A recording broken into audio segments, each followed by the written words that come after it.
ఒక్క క్షణం సహనం కొండంత ప్రమాదాన్ని దూరం చేస్తే, ఒక్క క్షణం అసహనం మొత్తం జీవితాన్ని నాశనం చేస్తుంది. నీ వెనుకేముంది, ముందేముంది అనేది నీకు అనవసరం. నీలో ఏముంది అనేదే ముఖ్యం. ఏ పరిస్థితులలో ఉన్నా నీ కర్తవ్యం నీకు గుర్తుంటే జరగవలసిన పనులు అవే జరుగుతాయి.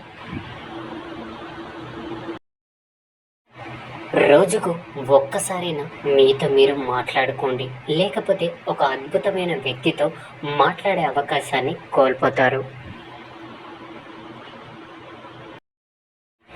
ఉత్సాహంతో శ్రమించడం, అలసటను ఆనందంగా అనుభవించడం ఇది విజయాన్ని కాంక్షించే వారి ప్రాథమిక లక్షణాలు.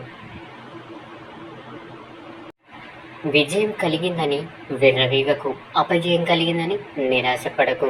విజయమే అంతం కాదు, అపజయం తుది మెట్టు కాదు. మిమ్మల్ని బలవంతంగా చేసే ప్రతి ఆశయాన్ని స్వీకరించండి. బలహీనపరిచే ప్రతి ఆలోచనను తిరస్కరించండి. తనను తాను చిన్నబుచ్చుకోవడం అన్ని ఇతర బలహీనతల కంటే పెద్ద బలహీనత. తనను తాను ద్వేషించుకోవడం మొదలుపెట్టిన వ్యక్తికి పతనం తప్పదు.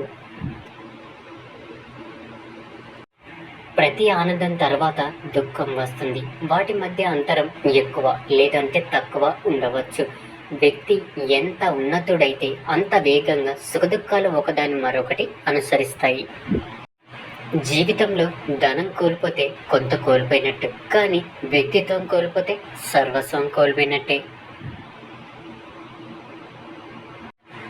లక్ష్యంపై ఉన్నంత శ్రద్ధ శక్తుల్ని లక్ష్య సాధనలో సైతం చూపించాలి.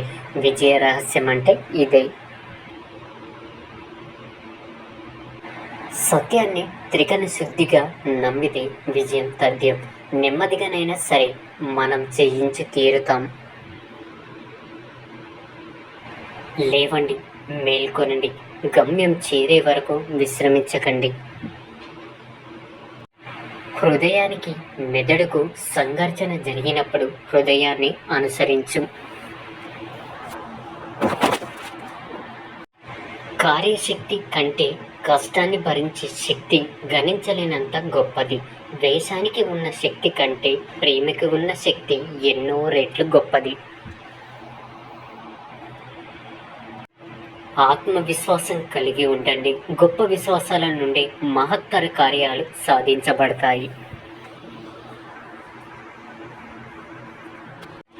ఈ జీవితం క్షణికం. ఈ ప్రపంచంలో మన గొప్పలన్నీ మోనాళ్ళ ముచ్చట్లే. ఎవరైతే పరుల కోసం జీవిస్తారో వాళ్ళే నిజంగా సజీవులు. మిగిలిన వాళ్ళు బ్రతికున్న చచ్చినట్టే లెక్క.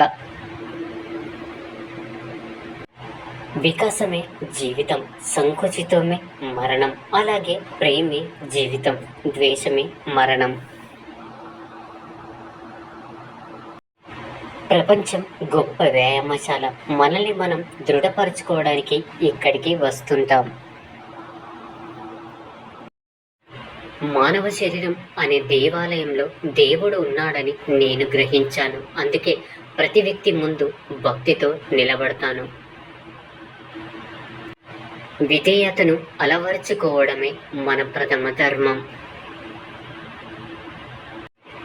నిజాన్ని 1000 మార్గాల్లో చెప్పవచ్చు. ప్రతి ఒక్కటి నిజమై ఉండాలి. నాయకుడిగా ఉన్నప్పుడు సేవకుడిలా మారండి. అనంతమైన సహనాన్ని పెంపొందించుకోండి. విజయం మీదే. మహిళా అభ్యున్నతి, ప్రజల్లో మేలుకొలుపు ప్రధానంగా ఉండాలి. అప్పుడే దేశానికి, భారతదేశానికి ఏదైనా మంచి జరుగుతుంది. లక్ష్యం కోసం అలుపెరగకుండా శ్రమిస్తుంటే నేడు కాకపోయినా రేపు విజయం తప్పకుండా వస్తుంది.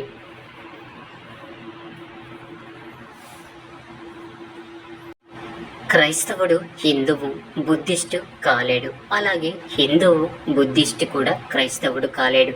కానీ ఒకరి ఆత్మను మరొకరు అర్థం చేసుకోవాలి. వ్యక్తిత్వాన్ని కాపాడుకోవాలి. శృంగారానికి దాసివి కాకు, అది నిన్ను మెల్లిమెల్లిగా జంతువుల్లా మారుస్తుంది. ఒక ఆదర్శాన్ని నమ్మిన వ్యక్తి 1000 తప్పులు చేస్తే, ఏ ఆదర్శాన్ని నమ్మని వ్యక్తి 1,00,000 తప్పులు చేస్తాడు. నువ్వు పేదవాడివని బాధపడకు. ధనం నిజమైన శక్తి కాదు, మంచితనం పవిత్రలే నిజమైన శక్తి. చెడు తలిచేవారు, కీడు తలపెట్టేవారు ప్రశాంతత కోల్పోతారు, వెలుగు చూడరు. ఎక్కడికి వెళ్ళినా నూతన జీవితాన్ని, మహోన్నతమైన శక్తిని అందించాలి. భయమనే వరదను అరికట్టడానికి ధైర్యమనే ఆనకట్టను నిరంతరం నిర్మించుకోవాలి. ప్రతి విషయాన్ని వేలాకోలంగా చూసే చెడు వ్యాధిని తొలగించుకోవాలి. స్వయం కృషి, పట్టుదల, దృఢ సంకల్పం, ఈ 3 మనం ఎంచుకున్న రంగంలో మనని ఉన్నత వ్యక్తులుగా తీర్చిదిద్దుతాయి. తనకు నచ్చితే మూర్ఖుడు సైతం ఘనకార్యం సాధించగలడు, కానీ వివేకవంతుడు చేపట్టే ప్రతి పనిని మనకు నచ్చేలా మలుచుకుంటాడు. చాలా చిన్న పనినైనా సవ్యంగా చేస్తే మంచి ఫలితం లభిస్తుంది. అందరికీ మేలు చెయ్యండి, అందరినీ ప్రేమించండి, కానీ ఎవరిపైన వ్యామోహాన్ని పెంచుకోకండి. గడిచిన కాలమే గతాన్ని పూడ్చిపెడుతుంది, అనంతమైన భవిష్యత్తు మీ ముందుంది. అశ్రద్ధ అనేది మానవుడిని లోతైన గాథలోకి నెట్టేస్తుంది. అనాలోచితంగా తొందరపడి ఏమీ చెయ్యవద్దు. చిత్తశుద్ధి, ఓర్పు, పట్టుదల, ఈ 3 కార్యసిద్ధికి అవశ్యకం, కానీ ప్రేమ ఈ 3 కన్నా అత్యావశ్యకం. మనం సుఖంగా ఉండడానికి అత్యంత సులభమైన మార్గం ఇతరులు సుఖంగా జీవించేలా చేయడమే.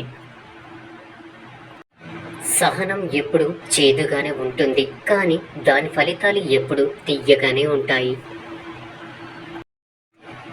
దేశానికి ఉపయోగపడని శరీరం, డబ్బు ఎంత పెరిగినా వృధానే.